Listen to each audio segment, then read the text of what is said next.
Buenos días. Hoy voy a hablar de otro de los mejores jugadores de todos los tiempos.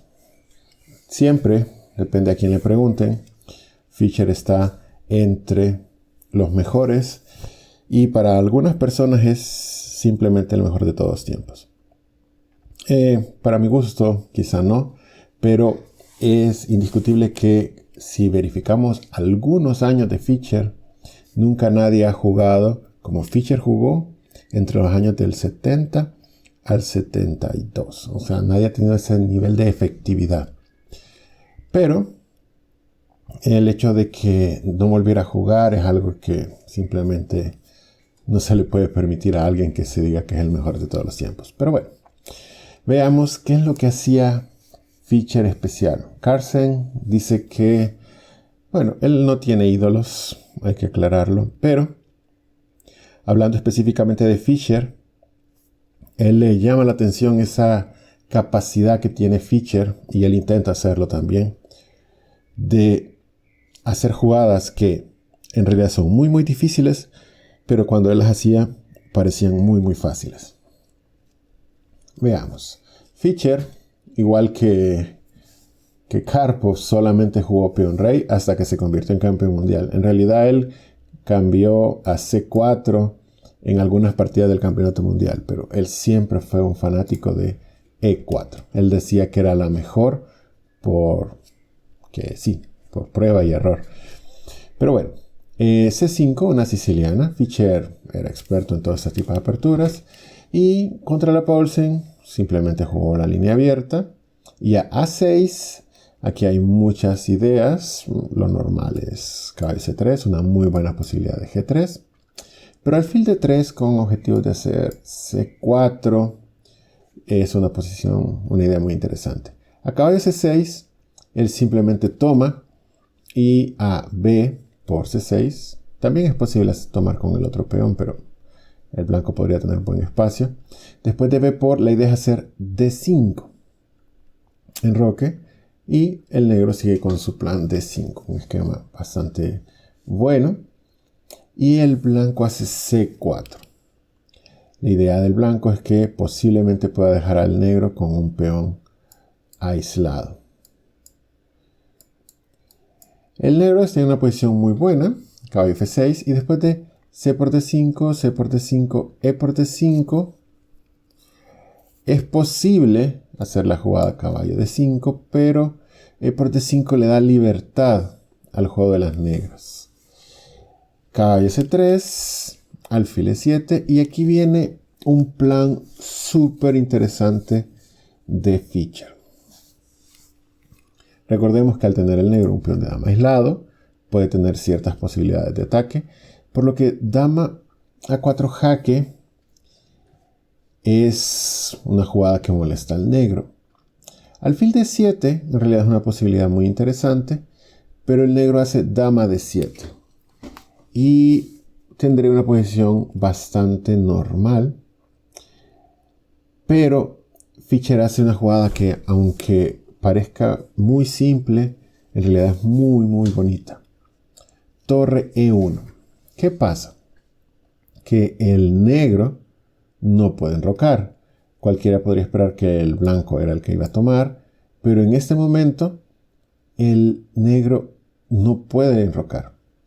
Si se enroca, sigue simplemente dama por D7 y cae el alfil de E7. Entonces, ¿qué puede hacer el negro? Se ve obligado a tomar en A4, lo que ayuda al caballo a conseguir casillas interesantes. Después de caballo por A4, alfil E6 con idea de enrocarse, porque el alfil estaba clavado. El blanco tranquilamente, un juego muy bonito, hace alfil E3.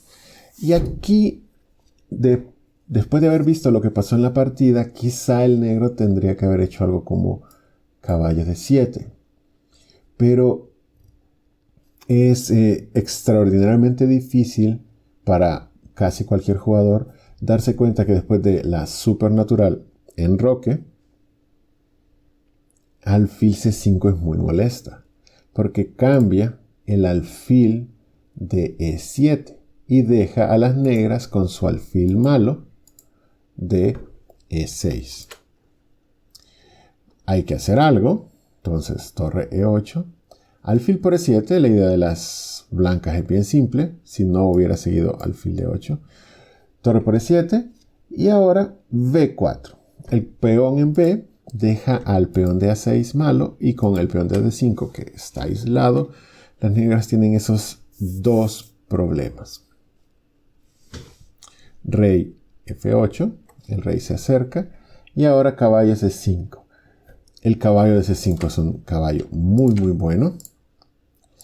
El peón de B evita que el peón de A avance. Y la posición de las negras es incómoda. Alfil C8 parece una jugada natural. Las blancas simplemente hacen F3. Y las negras ya no quieren cambiar tanto la torre y hacen torre E a 7. Y de pronto llegamos a una de las posiciones más famosas del ajedrez. Después de torre E5, el negro hace alfil de 7 y aquí sucede algo que a los comentaristas de la época les pareció extraordinario. En el primer momento, cuando el blanco Fischer hace la simple, y después veremos que es muy simple, caballo por D7, les pareció que era una jugada no muy bonita, porque el alfil de D7 es el alfil malo. Y el caballo en C5 se ve como un caballo muy bueno. Pero solo hay que notar qué sucede después de caballo por D7. En primer lugar, no se puede comer con el caballo porque cae el peón de D5, entonces tiene que seguir torre por D7. Y ahora, las blancas, siempre preguntándole a las piezas qué hacer, se dan cuenta de que la torre de E está excelentemente ubicada, el alfil de D3 es un monstruito que controla todo el tablero, evita jugadas como A5, ya que el peón de B sería muy molesto, ese peón pasado. Entonces, simplemente traen la torre a la columna C. Y todas las piezas blancas están muy bien ubicadas. Torre de 6 para, al defender, poder liberar la otra torre. Pero permite torre C7. Y de aquí en adelante sucede una posición que cuando uno la mira y ve ese detalle puede parecer hasta gracioso. La amenaza es torre E7 doblando en séptima, por lo que caballo D7 lo evita. La torre tiene que retroceder, pero nos encontramos con un terrible problema para las negras. Y lo veremos más adelante. La torre no se puede mover, ya que si se quita, permitiría alfil por A6, ya que se comería el caballo. Torre B8 sería un problema por eso. No se puede mover el caballo de D7 porque se doblarían las torres y no se puede mover la torre porque caería el caballo. Entonces tenemos un pequeño problema para las negras. No pueden mover ninguna pieza. Y cuando nos damos cuenta de ello, después notamos que las negras, aunque hicieron muchas jugadas, poco a poco lo único que lograron fue debilitar su posición porque lo único que movieron de aquí en adelante son peones. G6. El blanco empieza a mejorar su rey. Es la única pieza que no está perfectamente ubicada. H5, F4. Al colocar el peón en casillas negras, hace más evidente que el alfil es bueno y que los peones quedan malos. H4, rey F3. F5, ya el negro ha debilitado mucho su posición. Rey E3, D4. Otro jaque, el rey se quita. Y de pronto ya no pueden mover peones. El negro tiene un problema. Ya se le acabaron los peones para mover. Caballo B6. Ya es una posición muy incómoda. Torre E7. La idea de caballo, de que no se puede mover el caballo, era que las torres iban a la séptima. Caballo D5, sí, amenaza a las dos torres. Lamentablemente para las negras es fácil quitarse con un jaque primero. y después quitar la otra torre. Las torres se quedan en séptima. Caballo por F4, se come un peón el negro y después de alfil C4 abandonaron simplemente las negras, ya no tienen nada que hacer contra las torres dobladas en séptima. Por ejemplo, caballo por G2, caballo por G2 perdería por torre H7. Se amenaza torre H8 mate y torre F6 no evita el mate porque después de torre H8, torre F8, alfil F7 jaque, única, rey D8 y torre por F8 sería jaque mate. No quiso ver nada parecido a eso Petrosian y después de alfil C4 abandonó. Esta es una excelente partida de Fischer que muestra esas cualidades que lo convirtieron en indiscutiblemente uno de los mejores jugadores de todos los tiempos.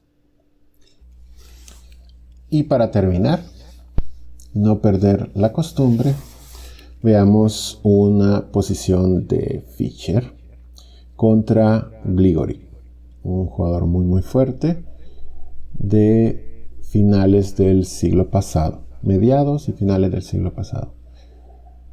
Y juegan las blancas en esta posición. ¿Qué hizo Fischer para destruir la posición del negro?